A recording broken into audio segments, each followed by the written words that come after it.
Okay, that was a lot of information. I ran about 10 minutes over. Well, no, actually, yeah, a long time over. I was hoping this would only be 45 minutes, but um, hopefully you got some good information. Are there any questions that we need to cover, Victoria, that you saw in the chat come up? Or Let's see. I didn't see any questions, but if anybody has any, then feel does free to anybody come have off mute. questions? If you can throw them in the chat, and then we'll move into this next session where Victoria, I get to turn it over to Victoria, and she is actually going to plan a trip. Yes. So Let's see. I'm going to stop my share, and then you can pick it up. Perfect. And so I bet Victoria through one of, was it beginner backpacking class that we had? Yes. Yep. Yeah, that Frederick arranged, and so I can't remember if you had a question or somebody had a question about trip planning, and that's what kind of kicked this whole session off, is that they were curious about this, and so I said, okay, I'll share some information with you, and then I started putting this together. We actually did a session where she actually planned a trip on her own, and I think we're going to go through some of those steps now. Yes. So I'll try to make sure I keep this as short as possible since we're supposed to end at 8:30, but we are setting this out as a recording afterwards. So Yeah, keep that in mind. and Okay. if you need to So drop off, I understand. I'm sorry that I went long, but just drop off and you can pick up the recording session later. But it should be good anyway. This is a good part of it. This is probably more valuable than what all the talking that I did. yeah, so we're going to be doing a basic route planning for Lost Maples State Natural Area. So the dates I decided to pick, I found a weekend, so I hope it's still there, but for April 29th through May 1st. So just kind of like pulling what Troy put together down here, I pulled up the main points to the top here. So for the park details, the address, the phone number, the link to the trail map. So you can find all of that when you look up the park information here, and also to check if there is a burn ban in effect. So I made sure to take note of that as well. So we can start to look at the campsite details. So for Texas Parks and Wildlife specifically, just want to go into the Reserve America portal here and look up the park. And we're looking for tent sites.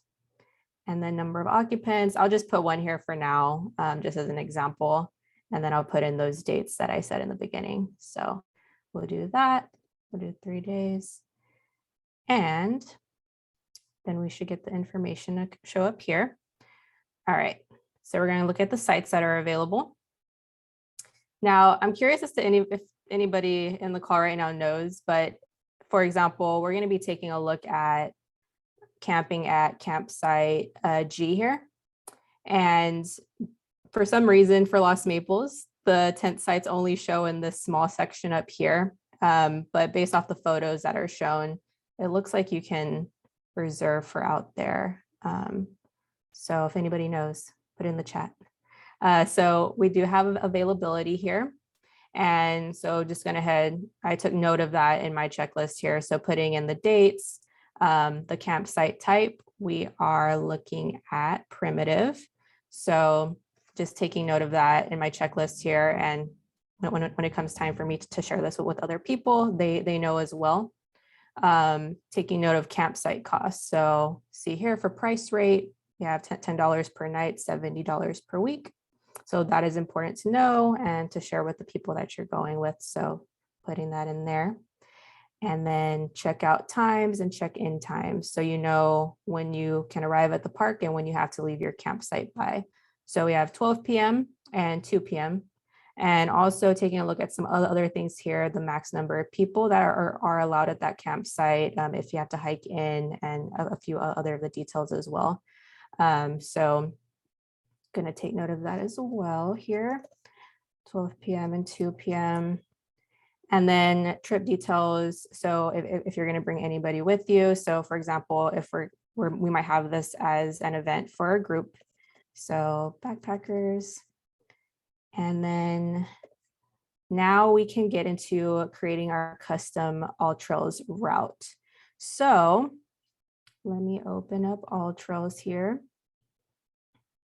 Alrighty, so to create your custom map, what you want to do is go up here to saved in all trails and then go down to create map.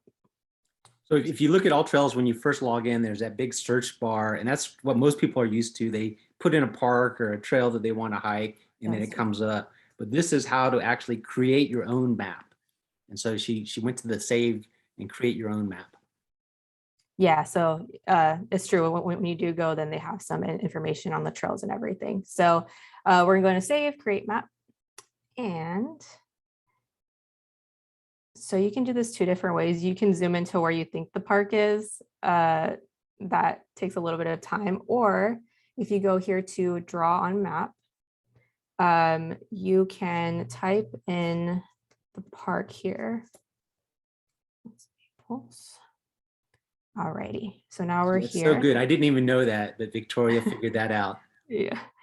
Yeah, I had to find a quicker way because I was like, oh, I have to zoom in into the map. So now we kind of want to look at where we want to start. So if we're looking at our trail map here, we're going to reference this for this park specifically. We know that we can start down here at the parking area. So we have it down here, and we do want to get to campsite G. So we can do this a few different ways. So we can start here and go along the East Trail. So we'll map this out for day 1, and then we can take a little side trip here and then keep on going until we get to campsite G. So if we open up AllTrails. And just backing up on why I like to use AllTrails. I mean, I also use Gaia GPS and I'll use Google Maps, but one of the reasons why I use AllTrails is because so many day hikers use it. People already have an account, so it's very easy to share this information once you develop it, and people are familiar with AllTrails. Sweet, yeah. So, okay. So to start your route planning, you just want to go over here and click to get started with your route. Click the color that you want, and then the parking area starts right down here. So this is where we would park. And then you can put on smart routing so it outlines along with you as you're mapping out the trail that you want to go along. So let me just zoom out a little bit.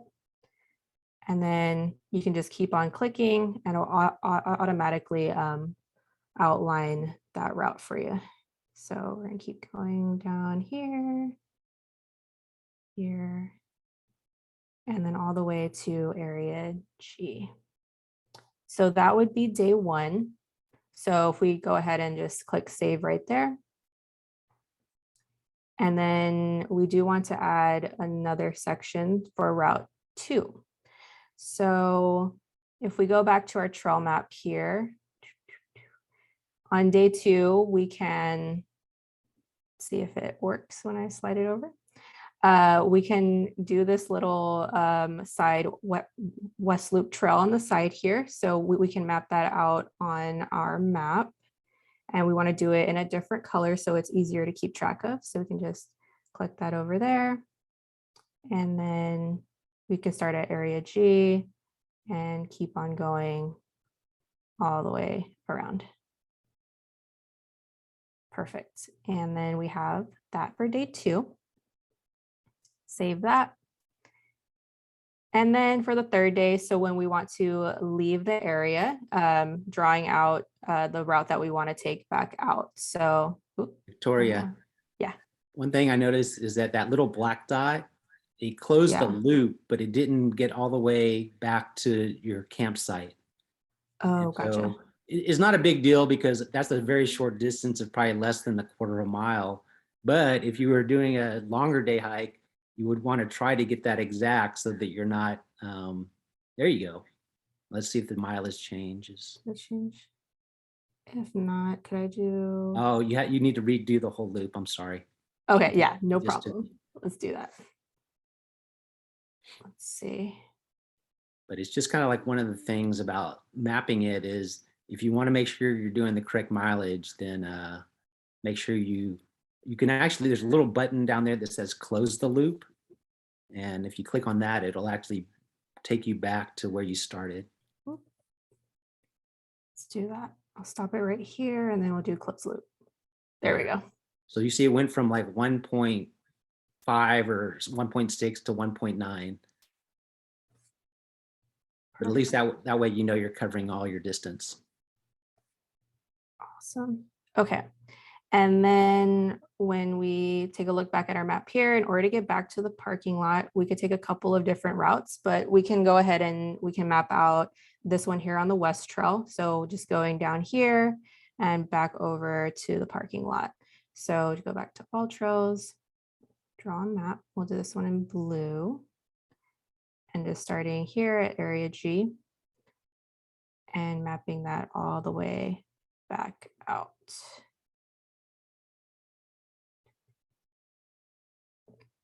This is where it gets a little funny. There we go.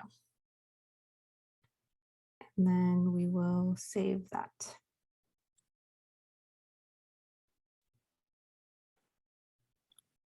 You want to show them, so that last little part where you're walking through the parking lot, do you want to show them how to do the off-trail mapping? I don't know if you're going to be able to do it now, actually. Oh yeah, where I take off the smart routing. Yeah. Yeah, let's see. Can I do that? Maybe go back to the Route 3 drawn map or edit. Yeah. Okay, let's see here.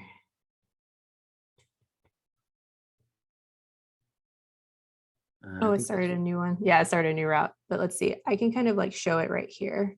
Yeah. So if we start at this area here, do this one in yellow, and then we take our off smart routing. So let's say like if there was another route like right here to get to camp area F, then we can just create our own, and it'll show and map that out for us if we wanted to do that. So that's something that we would have done down here at the camp or the parking lot. And that's important if you're like, if there's not an existing trail or if you're trying to connect trails, sometimes you can use that feature. Okay. Sweet. All righty. So right. Then we have the next part, which is camping out the waypoints. So where the water sources are in the restroom. So if you want to do that and make sure that you have that on your map, then you can do that as well. So I'll give a couple of examples. So we have those. So we know that there is a restroom up there. Let's see. Yeah, toilet. So we're going to go ahead and jump back over here. And it's near campsite A.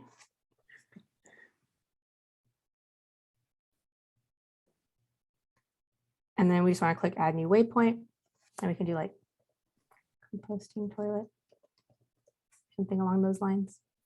And then you just take the little dot here and you pull it up and drag it up to where it is in that area. And then you can click save, and it'll show that on your map as well. So you can leave those points along the route too. And so probably the more important ones are like your water sources. Mm-hmm. So were you going to map a water source? Yes, let's map a water source. So I know for sure one water source will be down here when we get started at the parking lot.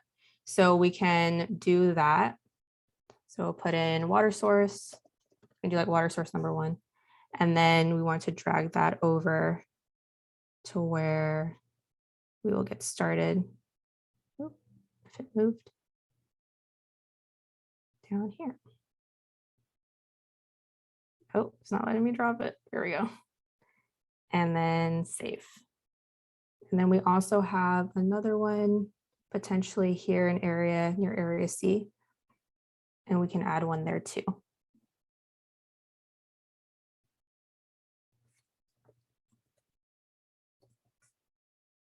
And save. Perfect. Sweet. And then something else that Troy mentioned as well is to kind of highlight in any of the places that you would like to visit.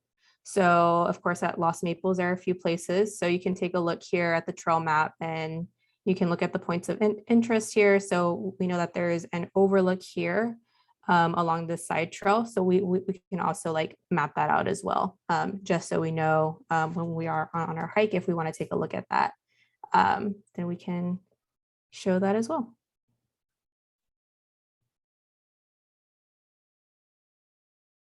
Perfect. Okay. Great. And then let's see here. You want to explain about the mileage and the elevation?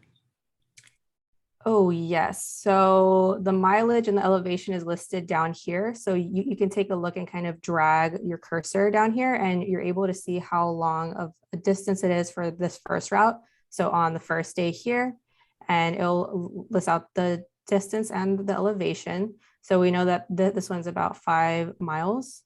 And then for route 2 here, we can see here it's 1.92. And then the next one as well, which is also listed here on the side next to our routes. Yeah. And that's important because you might be able to walk, 5 miles easy on flat surface, but if there's elevation, you want to see it, and you can see it in that diagram below, that there's elevation. Traditional backpackers would have to rely on those topo lines. So if you see all those squiggly lines, those represent elevation changes. And so traditional backpackers would look at those and see how many of those you cross. And what's the difference between the elevations at 20 feet? Some of you more experienced guys, the difference between each topo line, I think it's 20 feet or something like that. And so if you're crossing a lot of very tight lines, it means that you're going up in elevation quite a bit. Sweet. Okay, so then we can see. Is there anything else that I should add here? We good? I think you covered the main things. So on that first day, she realizes that she's walking about 5 miles and that there's a water source at source 2, right? Water source 2, which she identified. I don't know if there's a water source at the campsite, area G. So what she has to factor in is that she can drink all of her water during her hike, but she may need to pick up water for the next day at that water source.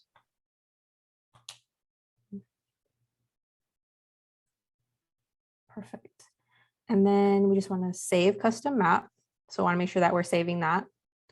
So we have it to look at later and to share with everybody. And then you can add a description up at the top. So we can do that as well,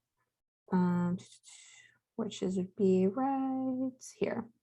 So here you can add some details about more details. So you can do like, oh, this is for a 1 to 2 day backpacking trip. And then you can kind of add more, like you can put a link to the trail map and then the park resources as well. So you just add those in there.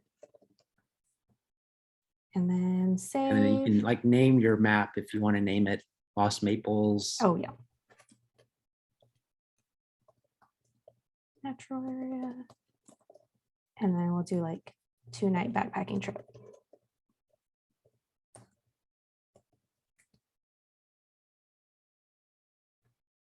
Perfect.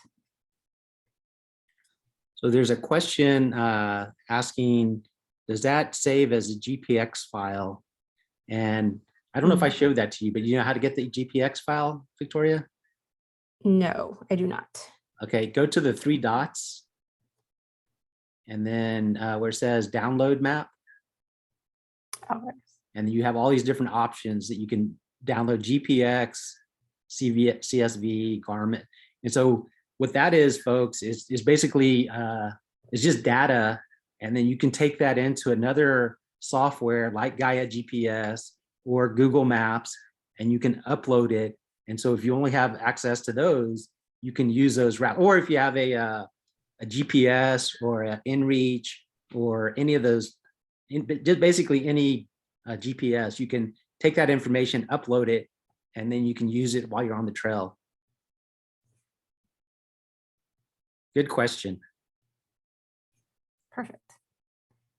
And then if we want to share that with people, then we can go ahead and get that link. So copy link, and you can add that to your checklist here. So this is where I put mine. Doop. And then the total distance as well, just to take note of that if we want to do that too, which is 10.22 miles. Yeah. So there are some questions about elevation. So can you go back to the map? Yeah. Oh, go ahead. Yeah, there we go. And so it does kind of show, I think, drop down just a little bit on that left side margin. So it talks about elevation gain. And so I believe that's the total elevation gain over the 10-mile distance that they're covering. And if you want to figure out, oh yeah, and it also tells it by day. Mhm. Sweet. There's a question Donna asked, how do you use the map if you don't have service? So All Trails, the basic All Trails, you can use it on your, if you have the app, you can use it on your phone if there's cellular service.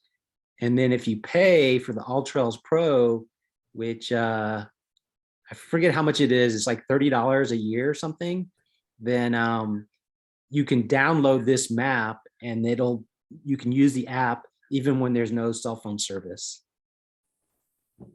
Actually, I have tried once, that is after you save as a GPS files and use it in your phone while you're online, you start to navigate through the whole map with enough detail and the range you want.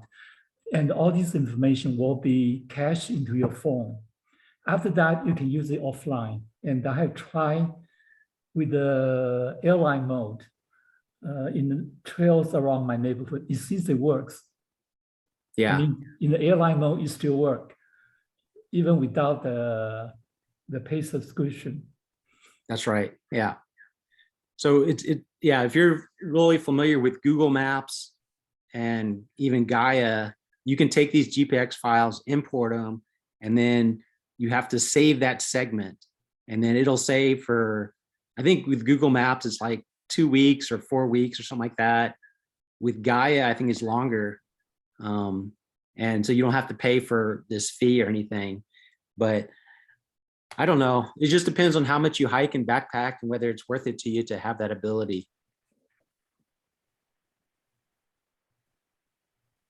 Hey, Troy, can you hear me? Yes. Couple things I want to add real quick. Some things to know about Los Maples is you cannot have a campfire in any of the backcountry sites ever, whether there's a burn ban or not. There is another water source. If you look at campsite F and follow that little dash line over to the red line where it says West Canyon, go up. Yeah. Take your cursor up. Okay. See Oh, that right here. dotted line that's not marked and it goes over to the red. See where it goes down the hill? There's like a little blue line there. There's a spring right there where that black dotted line hits that red line. Yeah. Oh, okay. So you You don't still have to that go trail to the map, lake. Victoria, the Parks trail map. I think it shows it on there. Yeah, it's number 5. It's listed as number 5. Oh, this one right here. Yeah. Yep, that is a spring that has water coming out of it most of the time. And I would highly recommend getting water from there instead of out at the lake. And then campsite C is closed for restoration. And as it shows on the map there, it's open for day use only because it was so heavily used. Yeah. So we'll get it. I And- mean, you could go into a lot of detail about like points that you want to add, but it's always good. Like what Frederick is saying is when you check in at the ranger station, find out if all these water sources are still available, what regulations there are that they may have, temporarily in place. Yep. But thanks for that comment, Frederick. Oh, and the other thing is on your cell service, when you get into the park where the ranger station is, you will have no cell service, regardless of who you have, Verizon, AT&T, you've got nothing. Once you get up on top of the mesa, you will have cell service. So if you do not have this map downloaded prior to getting to the park. When you pull into the park, your phone's not going to show anything on it if you've never been to the park before. Yeah, And that's you right. may want to save a local area, because twice now I've been completed my hike and I'm ready to go home and I can't pull up the map to go home. Yeah. Yep. Yeah. Because you have no cell service at the bottom. You've got to pull it up while you're up on top of the mesa. Yeah. And then And- it's spotty even up there. So that might be something like in the description, you could put that comments in there, no cell service available in the park. There's a little town outside of the park, I think it's called Vanderpool, and you Yes. may get cell service there. So like I even put that there in Vanderpool, there's like a little grocery store that you can pick up supplies, last minute supplies if needed, basic stuff, basic. So that's something that you can always add into this description. I And the think gas is Elizabeth had a also- comment here about elevation gain. Elizabeth, do you want to comment about that? Yeah, I was just responding to someone's question about how to use elevation exactly to adjust for how much mileage you can do in a day. And my answer was really just that it's personal, it's different for everyone. And, even for you, it's different in terms of your fitness level at that exact time. So the best way to get a sense for how hard a given amount of elevation will be is to give it a try on a day hike. And then, and plant backpacks with elevation that would be very comfortable on a day hike because you'll be carrying all that weight. That's great advice. And I think there's two terms that like even I confuse them, elevation and altitude. And so elevation change, I generally think of it as going, like if you look at this map, it goes from 0, I don't know, there's meters high or what is that? Or 0 feet, like sea level up to like maybe 300 feet. So I think of that as elevation change.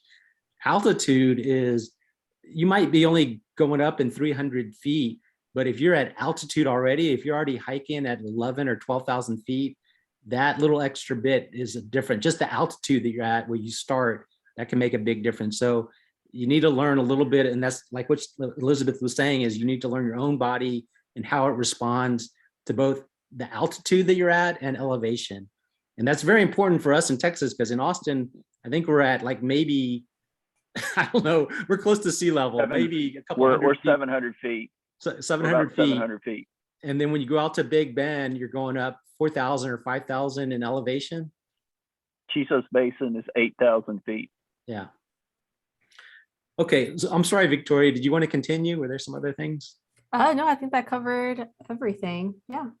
So this is pretty Victoria? amazing, because I did do a practice session with Victoria, but she already kind of mastered this, and she taught me some new features of all trails and how to locate the park easier.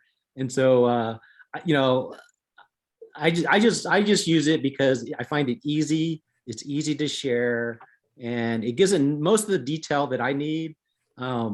If you really like to get into topography, or if you're going out west, CalTopo and MyTopo have very detailed topographical maps where you can see, very granular elevation changes. And so if you're going into some of those areas, those other resources were listed in that checklist, and they're very valuable. The other thing that you might want to show Elizabeth, Victoria, is in that lower right-hand corner of the map, those little stacked level, what do they call those? The lower right-hand corner. Yeah. So these are different types of maps. So you can look at the basic all trails. You can do a satellite view. Why don't you just click on the satellite view? Yep. And Let's see. and then apply it, and then you can zoom in and you can see, physical features sometimes. So sometimes you can even get close enough to look at the campground, but that's a valuable tool if you're going into an area that does not have trails and you need to find your own trail. You can look and see where there might be animal trails, basically, or work roads, like service roads or things like that. So that's a feature, but there's other layers that you can, click on and look at the terrain or different things like that.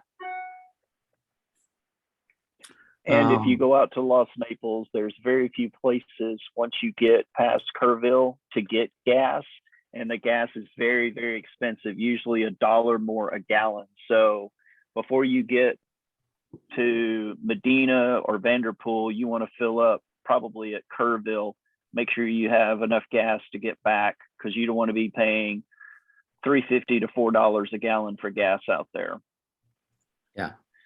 Okay, so I think this has been, I don't know, I hope you guys have enjoyed this. I think I'm gonna stop the recording now, and then we're just gonna leave it open so that people can discuss if they want to discuss stuff.